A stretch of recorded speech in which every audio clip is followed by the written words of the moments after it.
Papa Ogin Kama. Na bonze bo. Banam. Nkwanko. Président Kisimane Mona Popo Kabaka. Président Jassima Soa. Papa na David na Soraya.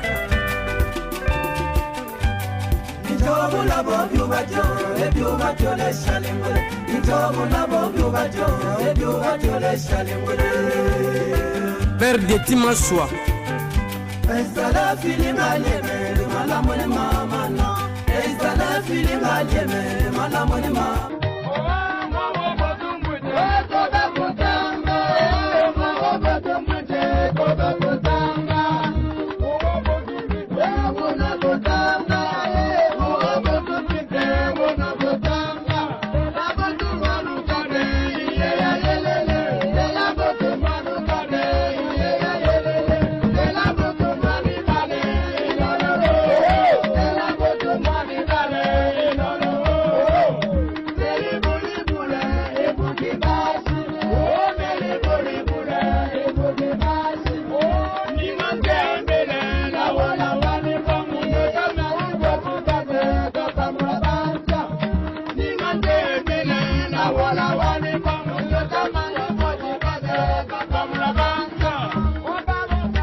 Mbote na bampangi na mwake na Angola, mbote na bana ya Bandundu yake na France, mbote na bana Bandundu yake na États-Unis, mbote na baina yake na Brazzaville, baina yake na Kinshasa, baina yake na Kikwiti, Diofa, Bandunduville, baina yake na Gungu na Kaemba, mepesa be mbote mingi, Bubuke Kizole, keki lumbu beke mingi mei kamana babwala na kulanda émission bwala na beto.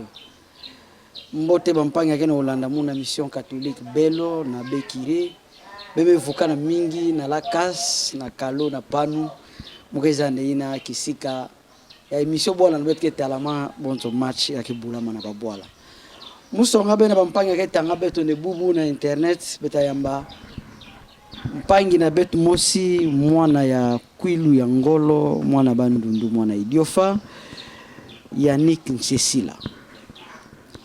Yannick Nsesila ke mpangi na beto emission bubu beta lolula beta tubona mwa lufalansa mingi na kati sambu ke bana mebutuka na Kinshasa me yake bana na beta bwala mbala mingi ba kinwa me yelati lingala na bo meboke villa vele bwala na bo bampangi na boke na bwala yo nenge mona boke zola emission bwala na beto boke landa yo yata songa bet na bunda yake nani betabula tia masolo ya luzingu nandi betabula tia ni masolo ya politiki ya bwala betabula tia masolo ya kutoma ya bwala na beto pangi Yannick mbote nenge mbote ndeko Kristo kese ke abalandi émission bwala na beto na kuyambange Yannick Nsesila c'est qui Yannick Nsesila? Merci beaucoup ndeko Kristo munu Yannick Nsesila manzanza muke mwana ya papa Nsesila Iyum a déjà décédé. Amana munu Emerance Oikanzo Ankies est vivante. Munu muke 5e de ma famille. Elle est dans nombre de 10.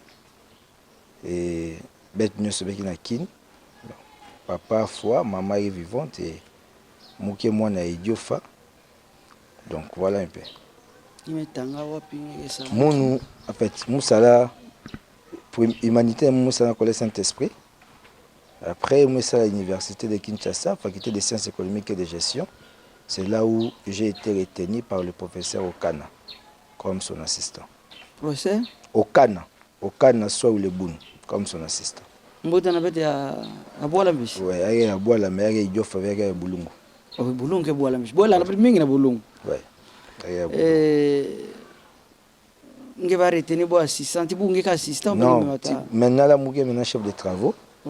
Mon publié un article, d'ailleurs, d'ici fin juin, je vais défendre mon DA, toujours la faculté des sciences économiques et de gestion, mais maintenant je suis chef de travaux, toujours dans la même faculté de l'économie, avec le professeur Okana. Lakini na Karine Edouard kubinga muna tangange na ba groupe no beta boala ayilo mle ya krizo mengeva binga mtu na DG yake DG anki. Merci beaucoup. Bon, moi entreprise na munu, moi entrepreneur à part qui chef de travaux à l'université de Kinshasa, moi qui entrepreneur, moi également politicien. Mais maintenant là moi qui une entreprise, société la Grâce Security et il y a moi DG. Moi qui n'a pas travaillé, n'a pas collaborateur dans mon travail d'abord. Ming boki bampani na betu ya Bandundu, n'a pas également na la province Ankaka. Et donc voilà pourquoi on m'appelle DG, parce que j'ai créé une entreprise qui m'appartient à moi-même. Grâce Sécurité. La Grâce Sécurité, oui. Quelle sécurité? Bien sûr, oui. Donc c'est-à-dire si vous voulez être protégé comme garde de la maison, de la parcelle, ce qui garde rapproché, les histoires de funérailles, tout ça, on a vraiment une équipe bien organisée, bien formée qui fait un bon travail sur le terrain en fait. Voilà. Voilà. Il y a une occasion puis ça na ba mpangi mingi kuzaba ni mpangi na boketi société à sécurité. Ya lova nande banjo na bo, ba bureau na bo, ba société na bo, ba société na bo. Bo so sange tina bantu ku bien garder. sûr, d'ailleurs, j'aimerais vous présenter, il y a l'équipe qui est derrière moi. Il y a un directeur des ressources humaines de la Société de la Grâce qui est là aussi. J'ai déjà mis ça, qui est directeur des ressources humaines. Donc, il y a Ilonga Kasongo, qui est assistant à Mounou. Il y a qui est coordonnateur et superviseur à l'Union sur la Grâce Sécurité. René Mpita. Voilà. Ouais. D'ailleurs, à part ma société, moi également une fondation. Moi une fondation là. Là, c'est beaucoup plus des affaires. Nous aidons la population. On a fait beaucoup d'actions ici dans notre district de Moamba. Et maintenant, là, nous sommes en train également de foncer pour aller faire ça dans notre province de Kouilou, précisément dans notre territoire d'Idiofa. Donc, nous cherchons à travailler de sorte que notre province également puisse être développée. Voilà. Et puis, la politique, il y a un parti, il y a un FCC, il y a une union sacrée, il y a un Katumbi. La politique, position, il y a un. Bon, merci beaucoup. Moi, je suis dans la partie à l'union sacrée, la plateforme à l'union sacrée, mais il y a une partie essor de la République. Essor de la République, oui. Nous mon président Didier Mundela. Également, il y a un secrétaire général, Yves Mwakassa, qui est secrétaire général adjoint, chargé d'implantation, visibilité, mobilisation du parti Essor de la République. Essor du son de Essor qui est au Zina. En fait, le nom, ça signifie développement.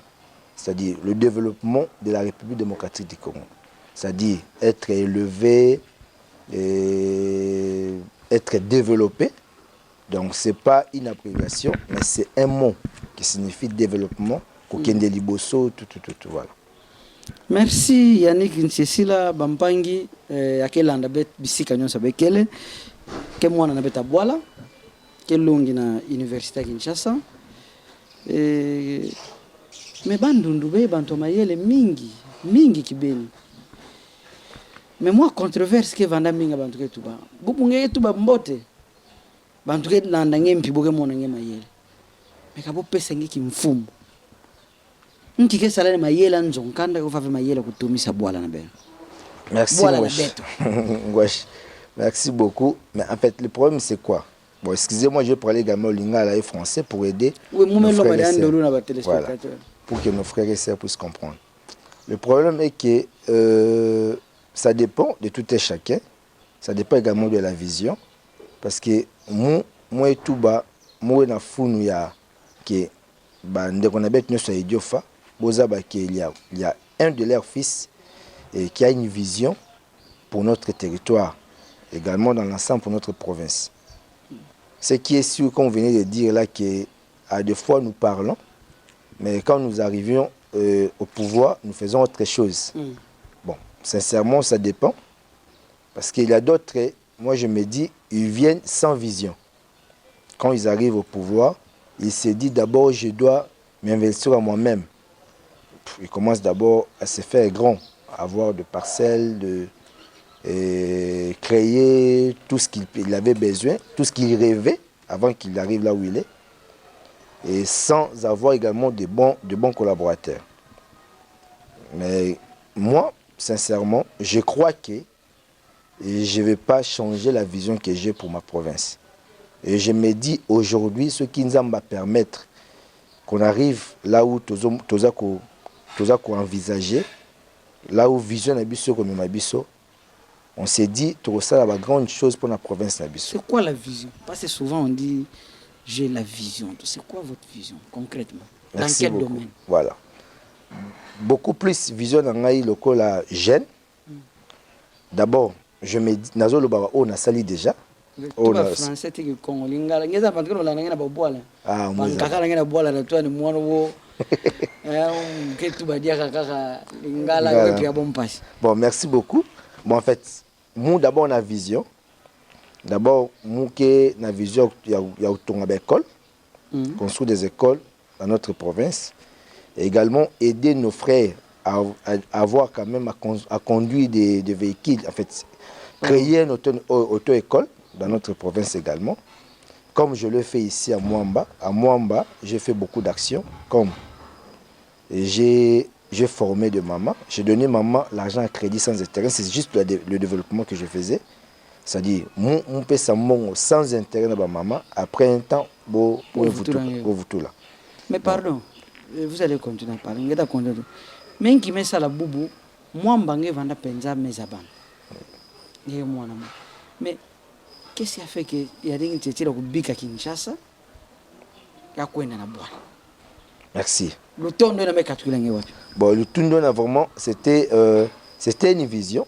Je priais, moi je suis chrétien d'abord, je priais et ma vision sincèrement c'était que je pouvais postuler dans notre district de Mwamba. Mais malheureusement, ce que nous voulons, ce n'est pas ce que Dieu cherche pour nous, ce que Dieu envisage pour nous. Dieu m'avait montré que je dois aller dans notre province, dans notre village. Et voilà pourquoi aujourd'hui, la fondation et mon équipe, nous sommes en train de travailler pour notre territoire du Diof, précisément dans des secteurs, parce que le territoire est si grand, il y a également des secteurs qui englobent le territoire, et on doit travailler beaucoup plus dans des villages, là où nos frères et sœurs souffrent.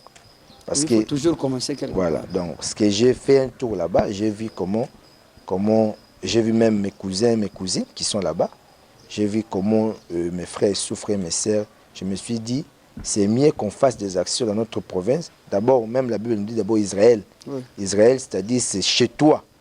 Donc c'est également chez moi, c'est à Idiofa, précisément dans la province de Kwilu. Voilà pourquoi la fondation est partie là-bas pour faire des actions. Quelle action par exemple? Nous sommes à la télé, on peut voir les images. Merci, vous pouvez voir. Je pense que je t'avais envoyé. Ah, Benjamin, oui. Je t'avais envoyé.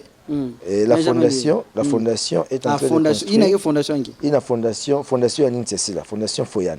Moi, ma brique, on est en train de construire. Ma brique, il y a fondation, on a parti sur de la République. Fondation à Ninsessi, là, il y a une collaboration, on a parti sur de la République. Il y a président Didier Mundela. Donc, d'abord, tu vas dire que ça, là, quand on a une école, toujours on a une école, et pour le développement, il y a secteur, Nabiso. Également, tu as déjà préparé l'équipe pour nous faire un moment à crédit sans intérêt. Comme fondation, construction que tu es en train de voir là, oui. C'est l'hôpital, c'est l'école? Non, là d'abord, on a commencé avec l'hôpital. C'est la fondation. Nous sommes en train de construire l'hôpital. Il y a également notre. Il y a précisément qui boit. Ok, il y a un samba. Dans quel secteur? Le secteur à Kanga. Secteur à Kanga. Oui. Donc, il y a un secteur à Kanga. Oui, il y a un secteur à Kanga. Mais ça vient d'homme. Mais ça va bien. Merci, ça va notable Angola Kanga, malgré mes fois. Oui. Ça va, m'appelle ça mbote na maman Natacha Mozo, veuve à Constant Dom Dambel, avec l'émission Bonne Mingi. Mais ça mbote également. Avec la moujoine de Yannick Nagena Nyagezo Kumabo Papandom. Est-ce que tu as ça là, Yandom, mais ça là na boîte? On doit toujours suivre de bonnes choses de nos vieux, de nos aînés. Yambi Bet Losa. Parce que sincèrement, ils ne sont pas parfaits. Nous également, nous ne sommes pas parfaits. Mais le bien, Bet Babaka, là, comment on peut développer cela, faire plus que nos vieux. Et là où ils avaient échoué, on ne va pas prendre. Donc voilà un peu. Je salue également notre maman. Je la salue là où elle est. Et je crois que par la grâce de Dieu, on va suivre le pas de notre aîné. Donc, voilà. Merci DG. Ngeta tuba ba français ngena bon mo banu ke to mo zabe français ki mabe. Souci na mukende bantu kuzabangi. Mais souci na ngolo kene makamange tuba ngesala yo. Sambu bantu ke kusaba mpangi na mingi na bwala. Ngeme kuma na bwala ngeme mona ba mpasi yakena ba bwala na beti ya banjila ya ba masa même ya kudia. Bubu ngeme kota na kubanda kisaluna ketingeke en contact na ba mfumu ya bwala sange me yele na Kinshasa ere ngeke vutuka na bwala na nge famille kele mais papa me ku yeli sabena nge esengeke na kanga nge na idiofa nge na bantu zole tatu ba mbuta ya ngeke pesa luzitu yange mwana bole na sadisa nge sange baka kimfumu sange ko baka kimfumu abantu na bona bwala ketinge na bantu zole tatu nge salatibo. Bon, nazi na nzambe moi en contact na bankaka bambuta nkaka. Et bon, c'est pas tout le monde, mais bambuta nkaka moi en contact na bo. Et bet qui travaille, ba conseil na bo également qui est très important dans moun. Bo aider moun comment on peut faire pour que notre territoire puisse avancer. Bon, je sais pas quand il y a un fou bet tanga bazina na bo. Quel est ce mouvement? OK.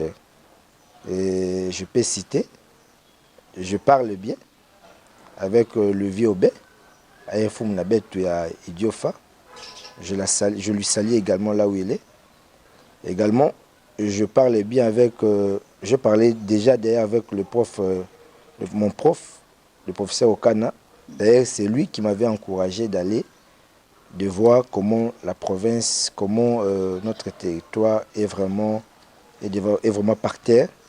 Et avec ces conseils, nous cherchons également comment on peut faire des grandes choses dans notre territoire. Je vais surprendre na kima mosi. Ngeza ba mume tu na muga yambange. Monsieur Ricky Maurice. Oui. Kena ba mettre na ba question. Mozo la ve musonga na mu. Mozo munge pesa mvutu na ntwala. Oui. Monsieur Yannick Nsesila. Ngelu kuma gouverneur ya Kwilu. Bon, quand Nzambe, si Dieu le veut, pourquoi pas? Quand on est comme gouverneur à Kwilu, il y a territoire 5. Il y a ça la Kwilu. Oui. Dans le territoire 5, la criminalité me cote mingi. Oui. Kulu na me cote na babwala. Monta ke bantu ya bonto mo ya mange ba keso ye. Que vous avez avec bantu metino mais moi je la me sens ken du kuna munu ake la ne mission boala avec Serge Kumiyongo ake médecin et c'est une politique comme jeune ça na criminalité ake na kuyela na baboala na betu bon moi je suis Criso d'ailleurs moi c'est d'abord moi Serge Mbote ça me la question non vraiment. Mais je vous dis une chose, d'abord j'avais un projet et j'ai ça jusqu'à aujourd'hui. Je voulais même proposer ça au chef de l'État. Comment terminer le Kuluna dans la ville de Kinshasa. Il y a beaucoup, avec mon cabinet qu'on avait travaillé sur ça, on s'était dit, vous savez, souvent c'est manque de travail. Manque de travail et nos frères peut-être qu'ils n'ont pas eu le temps, il n'y a pas eu de moyens de les envoyer à l'école. Et voilà pourquoi nous voyons de Kuluna. Mais on s'était dit, comment on peut terminer cela? On peut mettre des équipes, vous voyez, avec des jeeps, équipes de sécurité, comme moi-même déjà j'ai une entreprise de gardiennage, avec des policiers, dans tout le coin où nous savons qu'il y a des Kuluna, où ça passe à chaque fois, à chaque instant. On sait que dans ces coins ici, le Kuluna, ça ne manque jamais. On peut commencer à les traquer comme ça.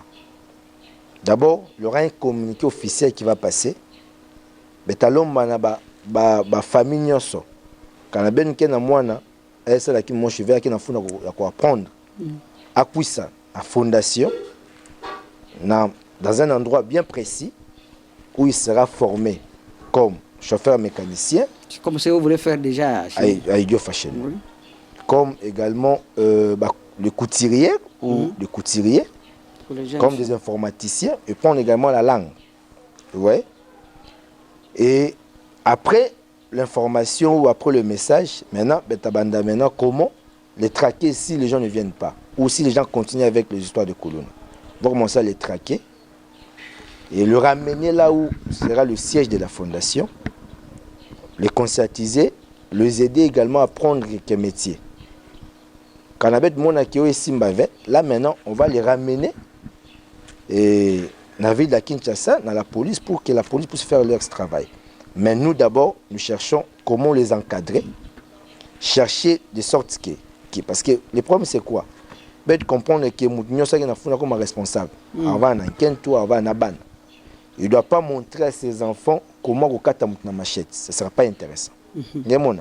Donc, si on les conscientise bien, ils peuvent facilement se prendre et mettre nos conseils en relation pour que le travail soit bien fait. Qu'ils apprennent, ils vont apprendre quelque chose qui vont les aider à avancer et à devenir responsables demain ou après-demain. Vous comprenez? Donc, c'est vraiment le système, le mécanisme que la Fondation est en train de mettre en application d'ici là. Et le message également, je lance ça auprès du chef, le président de la République, que c'est vraiment une grande vision, que la Fondation est ici là, avec le peu de moyens, il ne saura pas le mettre. Et si le gouvernement, le chef de l'État peut également en saisir, ça sera une très bonne chose. Pourquoi vous soutenez Tshisekedi? Pourquoi je soutiens le chef de l'État? Parce qu'il a une grande vision pour le pays. Je donne un exemple. Il n'est pas parfait.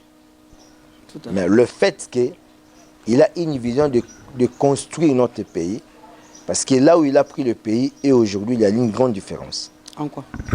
Je suis en train de citer. Déjà d'ici là, chez nous à Idiofa, ils vont commencer à arranger la route. Et la route qui est presque impraticable. Moi-même, j'étais là-bas. Je vous informe, peut-être, ça fait longtemps que vous êtes arrivé là-bas. Au mois de janvier jusqu'au début février, j'étais là-bas. Mais des jeeps aillent de panne là-bas. Je n'ai même pas pu bien arriver. J'ai pris de moto. J'ai fait 5 heures de temps sur une moto. Juste pour circuler. Vous voyez? Donc, déjà la route, incessamment, ils vont réhabiter la route de Kikwit jusqu'à Idiofa.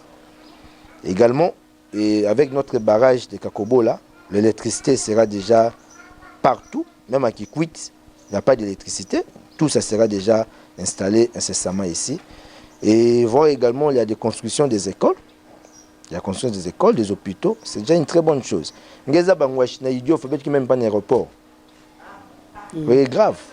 Il n'y a même pas d'aéroport. Il n'y a même pas d'électricité. Maï, Massa, il n'y a même pas d'Idiof. Même pas d'Idiof. Donc, mort également, d'Idiof d'ailleurs, il y a même 20. Peut-être, je pense, entre 1 ou 2 morts comme ça. Il y a vraiment, ok, page. Donc, mort qui n'a quitté, mais il y a Idiof. Ce sont vraiment des choses où c'est déplorable. Ce sont des choses donc, soutenir Félix Ayanata morgue. Non, il y a une vision ensemble de la République démocratique du Congo d'abord, également pour notre province en particulier. Mais bien, il y a un en fait, le chef, oui, le chef. Mais le chef est omniprésent. Donc il faut avoir des collaborateurs. Il y a un gouvernement, il y a un collaborateur. Mais normalement, ce sont les collaborateurs de mettre en application sa vision. Parce que quand on a une vision, moi je suis bien. Et mon collaborateur a bien fait. Est-ce que vision on va réaliser? Bon, il y a vraiment un niveau la sangue et mon tu as un faux boila, mais tu fous qu'il y a na boila. beti futuka na bwala sa intérêt na beta wa mingi oye bwala ke bantu kuzani ngeke mpangi na beta bwala mais bima nyonso nge sala awa na Kinshasa ngeke regretter ngeke me perdre yo sabu ba ambition ngeke me kuma ngeke ko post ngeta postuler si on va postuler bien sûr na national na à provincial national na Idiofa ngeza de siège mo si me katuka ba vana kamba le bantu 6 oui mais ça va nge sûr ngeta ko basika bon moi sûr et trop sûr même parce que moi quand na Idiofa na mumo chive mais na Nzambe celui qui a créé toutes choses yanja tubia mumu kwenda kuna et moi sûr que moi luta vraiment siège mo chéri à moun les 5 autres bankaka boabaka donc voilà. Merci sana confiance. Il faut avoir tirer au kilo na oui moi un kilo vraiment et kanaba ni dio fa ko tuba ngeke jeune beaucoup plus confiance que tu n'es pas capable de réunir parce que qui manquaka réunir avec nous à tout moment pour que tu aies mal ni ben avec maman mfumu bege wakanave est-ce que bubu ngelu va capable de vukisa bampangi nyonso ovanda kena fachive ya kena ngani est-ce que na ba ambition na kutisa bana nyonso idio fa beso lola sabu ala kutoka nazina Nzambe d'ailleurs qui vision na munu moi bingisa batu nyonso bamfumu ba ene na betu nyonso betu vanda sur une table ce qui est vrai peut-être je suis plus jeune que beaucoup de gens mais beta ça l'effort bet benga bon bet vanda bet tala inki beta sala sans développement ya Idiofa. Ok, très important parce que le problème c'est quoi? Lorsque nous ne sommes pas ensemble, voilà pourquoi il y a beaucoup de choses mauvaises qui se passent dans la province. Si on est unis, on a une bonne vision, on va faire de grandes choses pour notre province. Je donne un exemple. J'ai lancé pour nos frères, les gens de Kabiaka Mwanga. Ils veulent faire quelque chose ensemble pour développer leur province, leur territoire. Vous comprenez? Si nous également, on s'est dit, on peut se mettre ensemble. Banka Kaboué, Bima député, Banka Kaboué Bima Vé, Betavanda, Betala, qui aurait marché. Comment on peut faire pour que notre territoire puisse être développé? C'est vraiment ça mon souci et ma vision pour l'année 2024. Est-ce que Kanangé Tala ba politicien ya Congo, Kanangé Tala ba politicien ya Grand Bandundu, Kanangé Tala ba politicien ya Kwilu, Kanangé Tala ba politicien ya Idiofa, na banani ke va ba modèle na ngena politique, kange monde kange sa politique ngelo va bonzo. Azina Nzambe. Mourir dans modèle vert. Ngelo sa nzila na ngempio ya monde. Azina Nzambe dans modèle vert parce que bon, je ne vais pas entrer dans un débat où non, quelle référence? Je peux dire peut-être d'autres choses qui vont blesser nos aînés, mais je me dis seulement, j'aimerais faire mon chemin sans toutefois prendre une référence de quelqu'un ou de quelqu'un qui a déjà travaillé avant. Non. Sincèrement, je vais vous dire une chose vraie, hein, de tout mon cœur. Je en bête beau banda, mais bon, c'est vraiment qui m'ont chiango levé. Par rapport à la poste, je suis na Kwilu ou na Idiofa en particulier. Parce que d'ailleurs, dans 20 quelques années où l'ancien chef de l'État a fait dans notre pays, je me dis qu'en Kwilu, bet bandana ba mouta moche, bo vanda vraiment la vision est bien. Sans na Kwilu, je crois qu'on n'allait pas avoir l'électricité comme on en manque aujourd'hui. On n'allait pas avoir la régie des eaux comme on en manque aujourd'hui. On n'allait pas avoir le problème de la route comme nous avons aujourd'hui. Parce qu'il y a 18 ans derrière, on pouvait faire des grandes choses juste pour la province et le territoire. Donc pour ça, je n'aimerais pas vraiment entrer dans un débat où je peux, pour ne pas citer les noms d'autres personnes, mais bon, en fait, je m'en fous, ça la part d'abord, mais je suis vraiment dans mon cheveu, moi, tout là, il y a une référence dans mon nom. Vraiment, sincèrement, je ne vois pas. J'aimerais faire mon chemin et, par la grâce de Dieu, peut-être demander des conseils, mais avec une vision claire que j'ai. Voilà. Benjamin Luyele, tu dis la bête au bisous, il y a Niki Nsetsila, au Kwena na Boala. mpila sololati bampangi na mpila bo ya mbandi na minute fio tibete vutuka demandi cette émission Benjamin nzila kinenge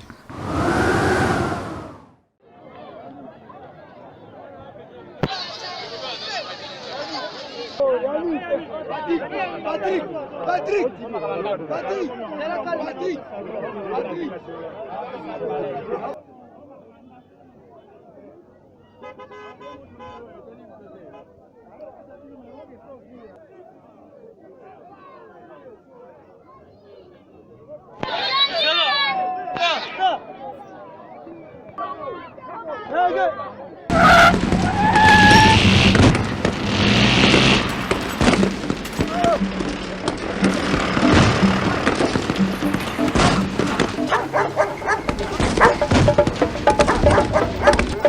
La sécurité, c'est votre droit et notre devoir. La Grace Security met à votre disposition nos savoir-faire en gardiennage, surveillance, garde rapprochée, intervention rapide, escorte de fonds et de minerais, services funéraires, chauffeur, surveillance des bâtiments, bureaux, magasins, entrepôts et domiciles privés.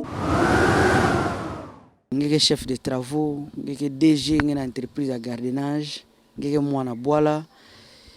Matondo mpila ngeme binga emission bwala na beto nzona nge we songo ngeke mpangi na beto ngeke lande emission ngeke zola bet bampangi na nge ya bwala ndinga na nge antsuka mpila dume ya mangene emission bwala na beto bubu lenda vana nki sale kila mu rene mpita ke songo munde a fait tuba mais alu tuba mpila nge va pa ifunge katuka sa habituba ndinga na nge antsuka lenda vanda nki na mpila ya émission bwala na beto me kuisa bubu na nzona nge muke très satisfait ya uyamba mpangi na munu krizo. Ça l'émission. Je suis ça souvent de loin. Je vois comment nos vieux, nos aînés passent. Et je suis d'abord très content de voir que c'est une émission qui parle de notre province, du développement de notre province. Et je salue tous nos aînés et qui ont passé et qui avaient quelque chose à faire. Et qui ont fait également le paix qu'ils pouvaient faire. Et également, je salue nos jeunes frères qui vont postuler comme moi et Diofa. Mais je demande seulement une chose, qu'on doit respecter nos aînés. On doit aider notre province à avancer pour que nous puissions parler également de nous demain ou après-demain. Ça sera une bonne chose si on parle de nous dans le bien, que de parler de nous dans le mal. Qui est petit wana, il est impoli. Voilà. Le petit là, il n'est pas sérieux. Il parlait trop, il a pris le pouvoir, mais il n'a rien fait, ça ne sera pas intéressant. Et je demande à tout le monde, dans notre province de Kwilu, précisément dans le territoire de Diofa, d'être unis, de soutenir les gens qui sont au pouvoir, de sorte que demain, après-demain, quand nous également nous serons là, qu'on puisse faire plus que ce que nos aînés ont fait. Merci. Lolo la mon bampangi be lolo mo pesa de ndinga nchuka merci. Kana mo pia ngeve tangu pesa condoléances ba kutuba ndinga na bampangi na beta bona kufua na territoire na ve na kwa muntu ba ya mefua minga wana sambankana bien que c'est dans Kinshasa mais bampangi na ngabwala. Sala ngolo ngetu ba na Kikongo ndinga na nchuka. Sala ngolo. Moi pesa mes condoléances na ba bampangi na betu nyoso boye fua kuna na kwa muntu na mankana et bête que compati na bo. Oui. Mais moi nazi na nzambe moi seng également na autorité bo ça l'effort que la situation bo mana pour avant bien vraiment semble que notre pays puisse aller de l'avant parce que kana OK guerre OK na kwa muntu guerre OK na est beta tunga boya na betu ve betu vraiment faire. Je demande encore dans le gouvernement qu'il fasse un effort pour que la situation puisse devenir calme. Ce sera une très bonne chose pour notre pays. Matondo mingi na bampangi nyonso bisika nyonso bemelanda kana mo bana utanga mutamanza vesa beke kuma mingi yake na ulande miso bwana na betu na yamba DG Yannick Nsesila mpangi na beto mwana na beto nduku na beto mbuta na beto ya bwala betu kutanti beno na kizola ke kuisa emission beta lando na kia na 14h ya beta lando pina chaîne YouTube na beto matondo mingi DG ndenge me mabeta nzonange nzambi atani nange Merci. Yango le micro. Benjamin lui elle même ani émission complètement vain. Leki na mu René beta boala bede vanda ba yati bambuta Karamuza ba DG Yannick Kesamu nge Kesamu nzila bume yamba DG merci minge bonso mwana boala ketinge mon simpikete ba ambition et puis rôle nange pembeni ya DG Kevanangi. Merci mingi mpangi Krizo. Ouais. Ça mbote na bampangi nyonso ya Congo ya kena ulanda beto particulièrement bampangi nyonso ya Kwilu. Moi ke moi na beno René Mpita Musoni na pembeni ya DG. Moi ke coordonnateur ya société na yani la Grâce Security et en plus de ça dans le cadre politique je suis le vice-président de la Ligue des jeunes. Il y a pas candidat na quoi? Canada nous peut saluer beto wa plan. Sana ngine ke kama DG alors on monte na bola mingi. Ibwente vie matempita. Yagela ngeke mbote mingi. Yake mbote. Et le conseiller Mpita Fidèle Feli mbuta Feli yake mbote. Ni tuke ngola. Sana ngine me vanda ve pemena ba mbuta na ngene nyo bola ngene pono vanda pemena DG Yannick Nchitsila. Bon, que mbuta monsi yame pouvoir moi amour na yani na ba plusieurs reprises. Premièrement, quand on est plus à l'université à Kinshasa, na G1, je ne connaissais personne. Il m'a adopté comme son propre petit frère. Il m'a encadré, il m'a montré ce que c'est étudier réellement. Il m'a encadré et aujourd'hui, je suis déjà à la fin de la carrière dans l'université à Kinshasa. Que grâce à Yani, quand on a réussi la carrière dans l'université à Kinshasa, que grâce à Mbuta Yange, mon aïe, Yani me orienté mon mingi dans les bons. Bon, nous avons engravé les gars na yandi vike bola mumelu tamini. Matondo mingi bampangi bebikala mbote mepesa mbote mingi na Benjamin Luyele amesala ni mukota na banzo na ben 4 kubula na kelo mbote mingi na leki na mu Yannick Bilamu ya émission boala na beta mesala mbele mukota na banzo na ben 4 kubula na kelo bet kutana tibeno na kizola ke kuisa émission ya muntu nyonso me bandoke kuisa wa ke bandoke zola boala na beto beta soutenir bo. Merci yana DG Yannick ya mekotisa betina nzona ndi sake zana bete bampangi nandi ya boala. Bet kutana tibeno na kizola ke kuisa mule nave kuvila kupesa mbote na mbuta Dede Mupasa. Mosi ya bambuta ke landa ya ke zola ya ke soutenir mpe émission boala na beto reconnaissance na muke ya kutuba kayo buna na mesa bantu nyonso. Bebi kala mbote bet kutana na kizola ke kuisa matondo mingi.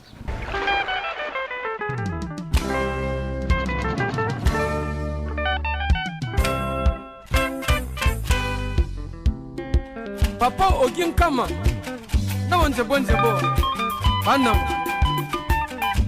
Nkwanko président Kisimane Mona Popo Kabaka président Jassima Swa papa na David na Soraya